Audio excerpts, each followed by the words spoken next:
ছিল না। আমি শফিকুর রহমান কিরণ, আমার বিরুদ্ধে 31টা মামলা ছিল।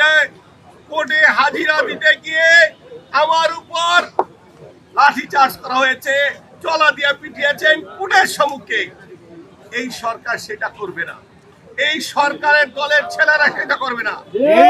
আপনার দল বল বিচারের কাঠগড়ায় দাঁড়ান, যা সাহেবরা সিদ্ধান্ত নেবেন আইন অনুযায়ী আপনার উপর ন্যায় বিচার করা হবে। কিন্তু আইনের সামনে না দাঁড়িয়ে আমরা সেই পেটুয়া সন্ত্রাসী বাহিনীদের দিয়ে বাংলাদেশের তাণ্ডব ঘটানোর সুযোগ নেই। সাইফুন ইও হবে না, আর আদাও নাচিবে না। এই দেশ বাংলাদেশের জাতীয়তাবাদী দল, তার নেতা শহীদ রাষ্ট্রপতি জিয়াউর রহমান রণাঙ্গনে নেতৃত্ব দিয়ে স্বাধীন করেছেন। সেই দলের কর্মী আর আমরা আর আপনার দলের নেতারা কি করেছেন? কলকাতার বিভিন্ন রাজপ্রাসাদে দাঁড়িয়ে আনন্দ ফুর্তি করেছেন।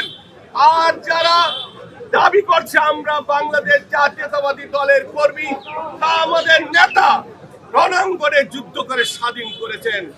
হাজার হাজার 30 লক্ষ নেতা কর্মীদের শহীদের রক্তের বিনিময়ে আমরা বাংলাদেশটা পেয়েছি। আওয়ামী লীগের দয়ায় বাংলাদেশ পাইনি। অতএব আপনারা কথা বলার আগে হিসাব করে বলবেন, আপনারা কাজ করার আগে হিসাব করে করবেন।